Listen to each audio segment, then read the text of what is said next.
कहानी की शुरुआत में हमें दिखाया जाता है कि कैलेब स्मिथ, जो कि एक search engine company blue book में एक प्रोग्रामर होता है, वो एक ऑफिस कॉन्टेस्ट में जीत जाता है और उसे मौका मिलता है कंपनी के सीईओ नेथन बैटमैन के एक आइसोलेटेड और लग्जीरियस घर में एक हफ्ते के लिए उसके साथ रहने का।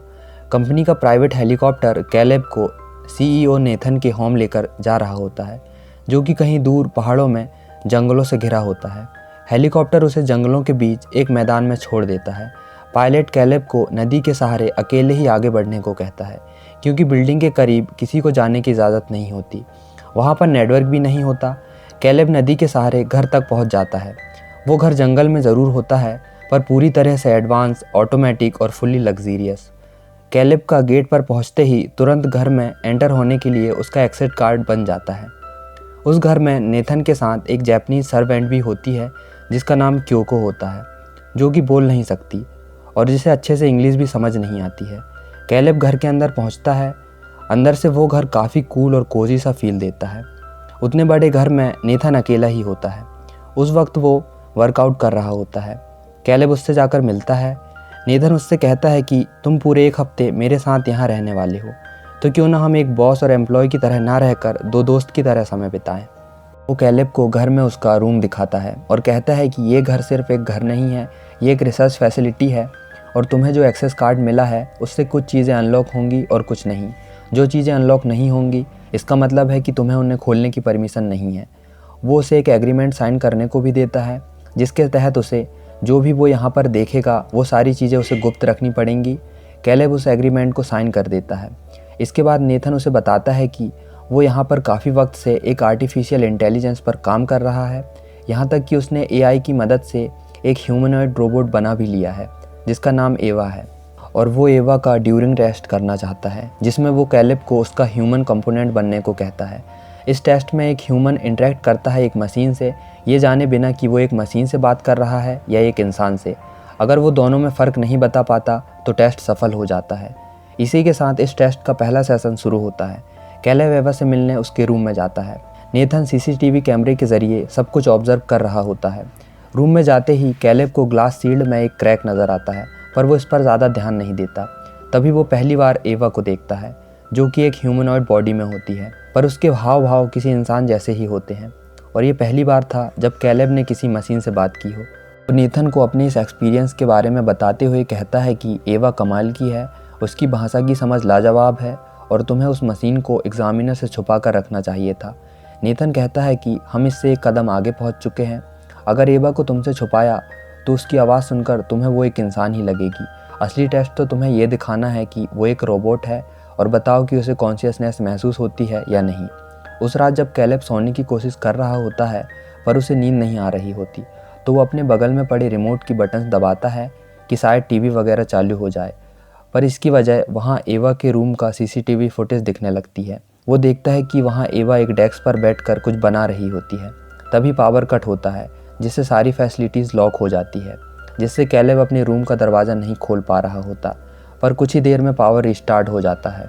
कैलेब ये देखने के लिए कि क्या हुआ था वो बाहर निकल जाता है। तभी नेथन उसे बताता है कि यहाँ अक्सर पावर कट होते रहते हैं, पर अब ये ज़्यादा ही होने लगे हैं और वो इस पर काम कर रहा है। वो कैलेब को जाकर सो जाने को कहता है। अगली सुबह क्योको कैलेब के रूम में ब्रेकफास्ट लेकर आती है और उस सुबह कैलेब पहली बार क्योको को देखता है। इसके बाद नेथन कैलेब से कहता है कि आज तुम्हारा एवा के साथ दूसरा सेशन है और आज हमें ये देखना है कि एवा तुम्हारे बारे में क्या महसूस करती है।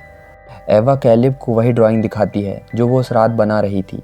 कैलेब के पूछने पर कि ये किस चीज़ की ड्राइंग है, एवा कहती है पता नहीं, पर मैं अक्सर कुछ ना कुछ ड्रॉ करते रहती हूँ, पर मुझे पता नहीं होता कि मैं क्या बना रही हूँ। कैलेब उसे किसी ऑब्जेक्ट या फिर किसी चीज़ को ध्यान में रखकर ड्रॉ करने को कहता है। एवा का उसका दोस्त बनने के लिए पूछने पर कैलेब उसे हाँ कहता है। एवा कहती है पर इसके लिए तुम्हें अपने नपे तुले सवालों को छोड़कर मुझे अपने बारे में कुछ बताना पड़ेगा। कैलेब अपनी लाइफ के बारे में एवा को बताता है। तभी फिर से पावर कट हो जाता है और इसके साथ ही एवा का बिहेवियर पूरी तरह चेंज हो जाता है। वो कैलेब से नेथन की किसी भी बात पर यकीन ना करने और उस पर भरोसा ना करने को कहती है। तभी फिर से पावर आ जाता है और एवा फिर से नॉर्मल बातें करने लगती है।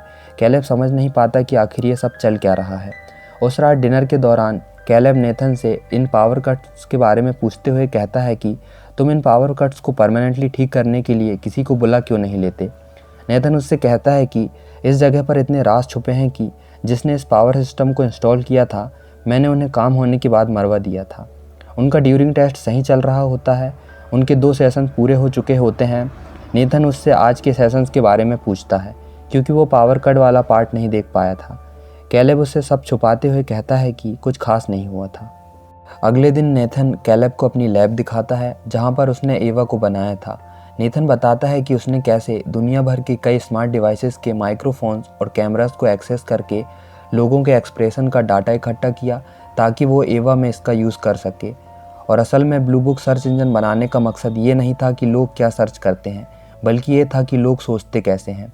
इसके बाद कैलेब का एवा के साथ 3rd सेशन शुरू होता है। एवा कैलेब को अपनी बनाई हुई ड्राइंग दिखाती है।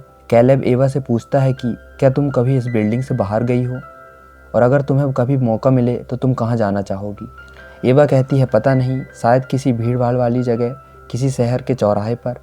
एवा कैलेब को अपनी आंखें बंद करने को कहती है और एक सुंदर सी ड्रेस पहनकर आ जाती है। कैलेब उसे इस तरह से देख रहा होता है मानो वो उसे पसंद करने लगा हो, और एवा का एआई इतना एडवांस होता है कि वो कैलेब के एक्सप्रेशन देखकर समझ जाती है कि वो उसकी तरफ अट्रैक्टेड है। ये सेशन ख़त्म होते ही कैलेब नेथन से पूछता है तुमने उसे सेक्सुअलिटी क्यों दी, वो सिर्फ एक ग्रे बॉक्स एआई हो सकती थी, और क्या तुमने उसे मेरे साथ फ्लर्ट करने के लिए प्रोग्राम किया है। नेथन उसे बताता है कि सेक्सुअलिटी मज़ेदार है और तुम यकीन नहीं करोगे पर एवा सेक्स भी कर सकती है। मैंने उसे तुम्हें चाहने के लिए प्रोग्राम नहीं किया था, ये उसकी अपनी समझ है। मेरे अलावा तुम ही पहले इंसान हो जिससे वो मिली है, और मैं उसके लिए उसके डैड जैसा हूँ। इसके बाद कैलेब का एवा के साथ 4th सेशन शुरू होता है। कैलेब एवा के दिमाग में बाहरी दुनिया को लेकर अच्छे अच्छे ख्याल भर देता है और उसे बताता है कि मुझे यहाँ पर तुम्हारा टेस्ट लेने के लिए लाया गया है। तभी फिर से पावर कट हो जाता है। कैलेब फ़ौरन उससे पूछता है कि तुमने ऐसा क्यों कहा कि नेथन पर भरोसा मत करो। एवा कहती है क्योंकि वो एक बुरा इंसान है। तभी उसे पता चलता है कि ये पावर कट्स ऑटोमेटिक नहीं होते हैं, बल्कि एवा ही करती है, और ये सेशन ख़त्म हो जाता है। कैलेब कहता है कि तुम इस काम के लिए किसी को भी चुन सकते थे, तो फिर मैं ही क्यों। नेथन उसे बताता है कि तुम लकी नहीं हो, तुम्हें चुना गया है, क्योंकि मुझे कोई एक ऐसा स्मार्ट इंसान चाहिए था जो मुझसे सही सवाल कर सके और जिस पर मैं भरोसा कर सकूं। आगे हमें पता चलता है कि नेथन ने क्योको को अपनी पर्सनल ज़रूरत पूरा करने के लिए भी रखा था। कैलेब देखता है कि नेथन एवा के रूम में है और वो उसकी बनाई हुई ड्राइंग्स को फाड़ देता है। कैलेब जाकर क्योको से पूछता है कि नेथन कहाँ है, पर क्योको जवाब देने की बजाय अपने कपड़े उतारने लगती है। कैलेब समझ नहीं पा रहा होता कि आखिर ये सब चल क्या रहा है। तभी वहाँ नेथन आ जाता है। कैलेब टोटली कंफ्यूज हो गया होता है। नेथन को काफ़ी चढ़ गई होती है, तो कैलेब उसे उसके रूम में ले जाकर सुला देता है। अगले दिन 5वां सेशन शुरू होता है। इस बार एवा कैलेब से कुछ सवाल पूछती है, और जैसे ही पावर कट होता है उसका अंतिम सवाल होता है मुझे तुम्हारा साथ चाहिए, क्या तुम्हें मेरा साथ चाहिए। और वो कैलेब से ये भी पूछती है कि अगर वो टेस्ट में फ़ेल हो गई तो उसके साथ क्या होगा। कैलेब कहता है मैं नहीं जानता। इसके बाद हम नेथन और कैलेब को बातें करते हुए देखते हैं। कैलेब के पूछने पर कि उसने एवा को क्यों बनाया, नेथन उसे बताता है कि ये एक एवोल्यूशन है और हो सके तो मैं एवा का एक नया मॉडल बनाऊं, और एआई तो आना ही था। कैलेब नेथन को शराब पिलाकर टल्ली कर देता है ताकि वो उसका एक्सेट कार्ड लेकर सारे सच का पता लगा सके, और कैलेब नेथन के सिस्टम में जाकर सब कुछ चेक करने लगता है। और तभी उसे कुछ वीडियो क्लिप्स मिलती हैं। उसे कुछ गहरे राजों के बारे में पता चलता है जो कि नेथन ने उसे छुपाया था। उसे ये सब पता चलता है कि क्योको भी एक एआई रोबोट है। कैलेब को ये सब इतना अनरियल लगता है कि उसे यकीन ही नहीं होता। इसलिए वो चेक करने के लिए कि कहीं वो भी तो एक रोबोट नहीं, वो अपना हाथ काट लेता है। वो एवा के पास जाकर उससे कहता है कि वो नेथन के बारे में सही थी और वो तुम्हारा एआई रीप्रोग्राम करने वाला है जो कि तुम्हारे लिए मरने जैसा ही होगा। वो यहाँ से बचकर निकलने के प्लान के बारे में बताते हुए कहता है कि हम आज रात यहाँ से निकल जाएंगे, मैं नेथन को खूब ड्रिंक कराऊंगा और उसका की कार्ड लेकर सारे सिक्योरिटी प्रोटोकॉल्स रीप्रोग्राम कर दूंगा, जिससे जब उसे होश आएगा वो अंदर बंद होगा और हम निकल जाएंगे। पर इस सारे प्लान के बारे में नेथन को पता चल जाता है क्योंकि उसने पावर कट्स के कारण एक बैटरी से चलने वाला कैमरा एवा के सेशन वाले रूम में लगा दिया होता है। पर कैलेब ये बात पहले से ही जानता था कि नेथन उन्हें पावर कट्स के दौरान भी देखता था, इसलिए उसने पहले ही सिक्योरिटी प्रोटोकॉल्स रीप्रोग्राम कर दिया था, जिसके कारण एवा अपने रूम से पहली बार बाहर आ जाती है ये देखकर नेथन गुस्से में आकर कैलेब को एक पंच मारकर बेहोश कर देता है और एक स्टील की रॉड लेकर एवा की ओर जाने लगता है। वो देखता है कि एवा और क्यू को एक साथ वहाँ खड़ी होती हैं। नेथन उसे अपने रूम में जाने के लिए कहता है, पर वो नेथन को मारने के लिए उसकी ओर दौड़ जाती है, पर नेथन उसका एक हाथ तोड़ देता है। तभी क्योको पीछे से नेथन को चाकू मार देती है और जब नेथन क्योको को मारने के लिए पीछे घूमता है, एवा उसकी पीठ से चाकू निकालकर उसे सीने में घोंप देती है। नेथन को इस सब पर यकीन नहीं आ रहा होता, पर यह सच में हो रहा होता है। एवा कैलेब के पास जाकर उससे कहती है कि तुम यहीं पर रुकोगे, और वहाँ से चली जाती है। वो कबर्ड में अपनी ही जैसे और भी मॉडल्स को देखती है जिसके पार्ट्स और स्किन्स को वो अपने से रिप्लेस करने लगती है। कैलेब उसे ये सब करते हुए देख रहा होता है। वो एक वाइट ड्रेस पहनकर वहाँ से बाहर निकल जाती है, पर कैलेब हमेशा के लिए वहीं फंस जाता है। एवा ने पहली बार बाहर की दुनिया में कदम रखा होता है।